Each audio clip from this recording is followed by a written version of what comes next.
Kami bersyukur Bapa buat siang ini, buat segala kasih setiamu yang terjadi di kehidupan kami, Yesus. Engkau memberikan kasih-Mu bagi kami. Engkau memberikan hidup-Mu untuk kami sehingga kami, Tuhan, bisa terbebas dari segala dosa. Karena kasih yang terbesar hanyalah dari-Mu, Yesus. Terima kasih Tuhan, terima kasih. Kasih yang terindah,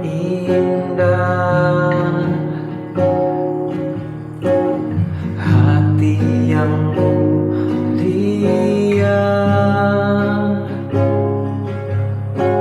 hanya ku temukan di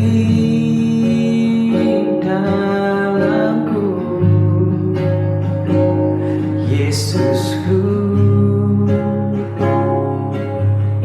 Pujian dari hatiku selalu di setiap waktuku, tiada pernah berubah kasih-Mu. Karya terbesar dalam hidupku, pengorbanan-Mu yang selamatkanku. Engkaulah harta, amin, yang tak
yang selamatkanku. Engkaulah harta yang tak ternilai yang ku miliki dan ku hargai. Yesus, Engkau ku kagumi. Yesus, Engkau ku kagumi. Yesus, Engkau ku kagumi.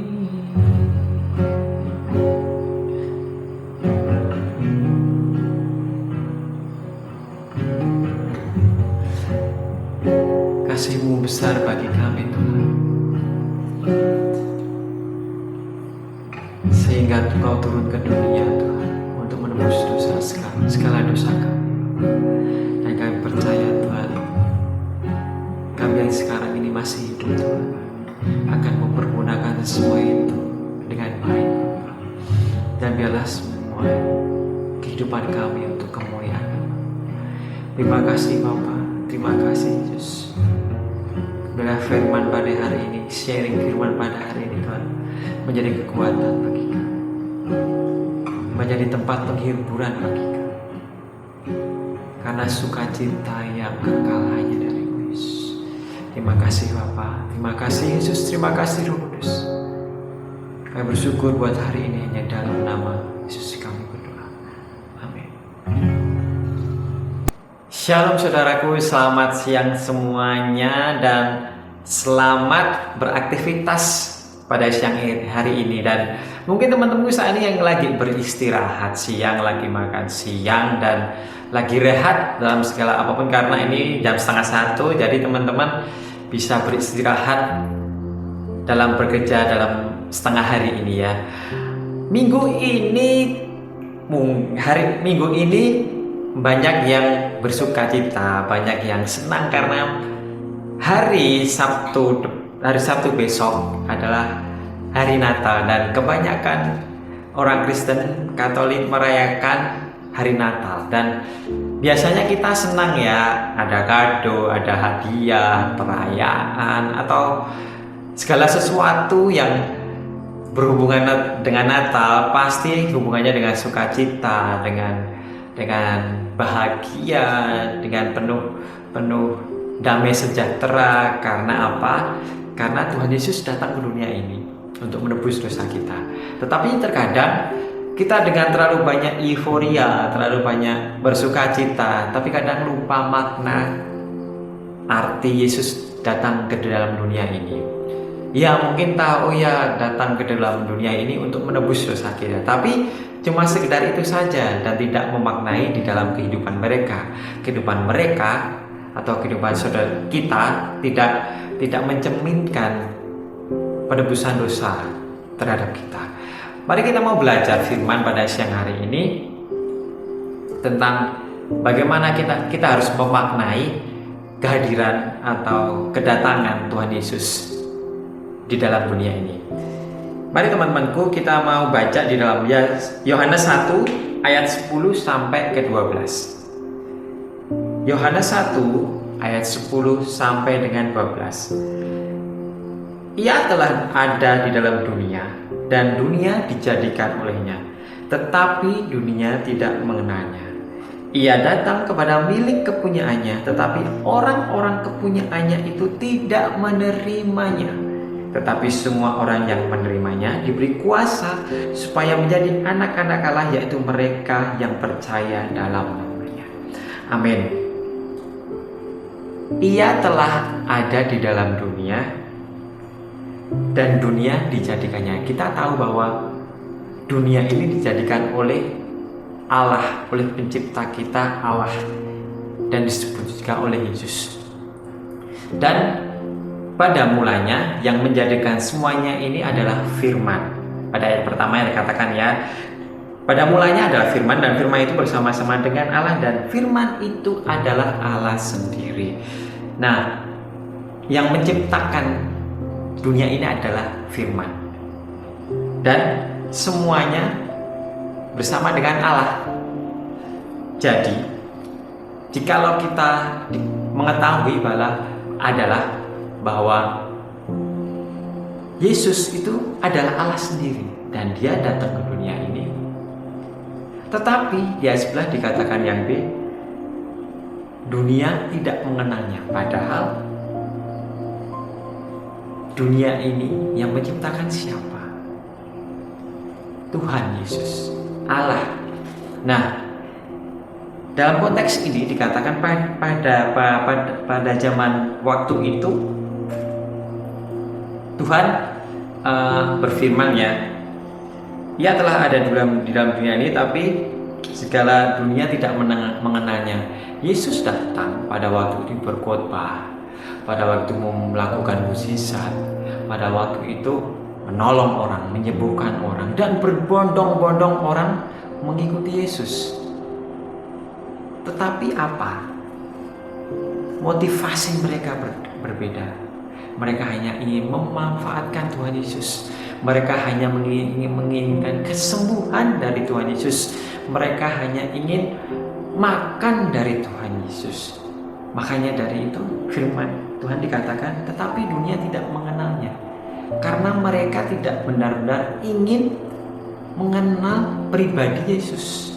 Cuma hanya ingin memanfaatkannya saja. Dan dikatakan bahwa ia datang kepada milik kepunyaannya. Dunia ini milik kepunyaannya. Semua yang ada di dunia ini, semua bukan hanya dunia ini, semua di luar di alam semesta ini adalah kepunyaan Tuhan Yesus. Tetapi orang-orang kepunyaannya itu tidak menerimanya. Pada zaman itu Tuhan Yesus banyak sekali tidak diterima. Banyak yang menghujat. Pada itu juga Tuhan Yesus sudah membuat mukjizat, tapi diusir di suatu kota sampai Tuhan Yesus mau jatuh dari tepi. Dan yang terakhir adalah dia difitnah, dia disalib. Itu tidak diterima oleh dunia ini. Ya karena itu, karena mereka mempunyai motivasi yang berbeda, memanfaatkan Tuhan Yesus. Apalagi zaman sekarang, mungkin kita bisa mengatakan, aku percaya Yesus, aku lahir dari agama Kristen, aku hanya masuk gereja, aku hanya ibadah, hanya memuji, tapi aku tidak mengenal pribadi Yesus itu seperti apa. Aku datang ke gereja hanya mau meminta berkat. Aku datang ke gereja hanya mau minta kesembuhan. Boleh-boleh aja. Dan Tuhan tidak melarangnya. Tapi apakah setelah kita melakukan semuanya itu, perbuatan kita memancarkan pribadi Yesus? Ia datang di dalam dunia ini, tapi dunia tidak mengenal. Dan orang-orang yang kepunyaannya, yang Tuhan ciptakan, tidak mau menerimanya. Sangat disayangkan apabila kita tahu bahwa aku percaya Yesus, aku percaya bahwa besok kalau aku mati masuk surga, aku percaya bahwa Yesus dapat menyembuhkanku dari kesembuhan, aku percaya bahwa Tuhan dapat menyelamatkanku dari mara bahaya. Tetapi yang perlu dipertanyakan, setelah kita mempercayai semuanya itu, apakah kehidupan kita memancarkan pribadi Yesus? Karena sebagian banyak orang beribadah, membaca Alkitab, memuji, menyembah Tuhan sampai nangis-nangis mungkin dalam gereja. Tapi saat keluar di luar gereja, pribadi mereka sama sekali tidak mencerminkan pribadi Yesus. Padahal dikatakan, semua orang yang menerimanya akan diberi kuasa supaya menjadi anak-anak Allah. Saya seorang bapak dan saya punya anak namanya Sion, dan paling tidak Sion ini, anak saya ini, mempunyai kepribadian seperti orang tuanya, entah itu seperti saya atau seperti istri saya. Ya, mungkin ada pribadi yang dari bapaknya ibunya ikut ke dalam anaknya. Nah, jikalau di sini juga dikatakan, jikalau kita menerimanya, kita diberi kuasa oleh Bapa kita. Jikalau kita tidak mencerminkan perbuatan Yesus di dalam kehidupan kita, berarti Tuhan tidak memberikan kuasa. Berarti itu bukan anak Tuhan. Itu anak siapa entah. Maka dari itu, banyak sekali kita hanya memaknai Natal, kedatangan Tuhan Yesus, hanya sebagai euforia semata, sukacita, cuman senang-senang aja mendapat kado, tapi tidak memaknai benar-benar apa arti datang, apa arti Yesus datang ke dalam dunia ini. Jangan-jangan saudara saat ini menolak Tuhan Yesus, mengeraskan hati Tuhan Yesus untuk masuk ke dalam hati saudara-saudara. Jangan sampai saudara-saudara tidak menerimanya, tidak menerima Yesus di dalam kehidupan. Tidak usah lebar panjang di dalam dunia, tapi saat ini apakah saudara-saudara sudah menerima benar-benar Yesus di dalam kehidupan saudara-saudara? Jika saudara-saudara menerima Yesus, sudah diberi kuasa, ayo mari saat ini kita pancarkan perilaku kehidupan kita seperti Tuhan Yesus. Apakah bisa? Pasti bisa. Karena saudara-saudara sudah diberi kuasa kepada Tuhan Yesus. Jangan hanya cari motivasi, jangan hanya cari Yesus dengan motivasi yang salah atau memanfaatkan Allah kita. Tuhan tahu mana hati yang benar-benar tulus, mana hati yang benar-benar hanya sekedar memanfaatkan. Tuhan tahu. Maka dari itu, mari kita mau memaknai Natal ini dengan kita harus menjadi anak-anaknya yang mencerminkan pribadi Yesus. Saat kita keluar, saat kita bersosialisasi, saat kita membina keluarga, saat kita bekerja, apapun yang kita lakukan, biarlah perilaku kita memancarkan kasih Yesus. Dan percayalah, apabila kita melakukan semuanya itu, Tuhan akan melihat dan Tuhan akan memberikan bukan hanya berkat. Kalau berkat itu pasti, tapi keselamatan, sukacita, damai sejahtera di dalam kehidupan saudara. Mari saat ini kita mau bersyukur kepada Tuhan. Kita mau percaya bahwa Tuhan, biarlah saat ini aku yang mungkin saat ini masih jauh daripada Engkau,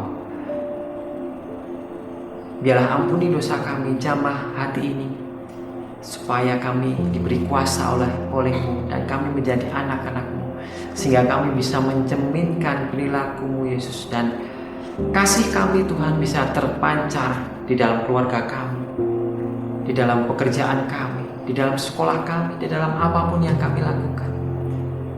Biarlah kasih itu menjadi kekuatan, bukan hanya bagi kami, tapi bagi orang-orang di sekitar kami. Dan Tuhan, kami mau menerima-Mu Tuhan dengan benar-benar hati yang tulus.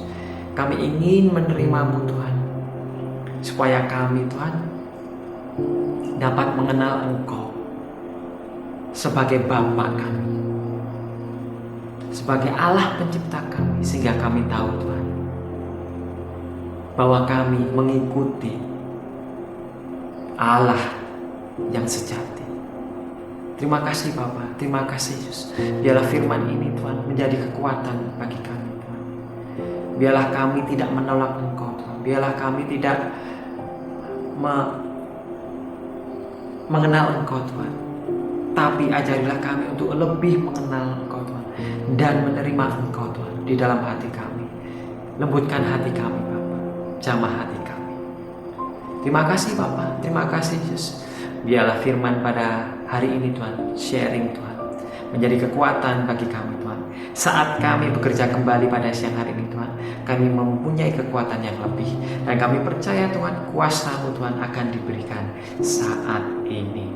Terima kasih Bapa, terima kasih Yesus, terima kasih Roh Kudus. Biarlah minggu dalam Natal ini Tuhan menjadi kesukaan, menjadi hidup baru bagi kami Tuhan. Dan kami bersyukur buat semuanya Tuhan. Biar kami serahkan kehidupan kami ke dalam tangan-Mu. Biarlah rencana-Mu yang terjadi, bukan rencana kami. Terima kasih Yesus, hanya di dalam Yesus kami berdoa. Amin.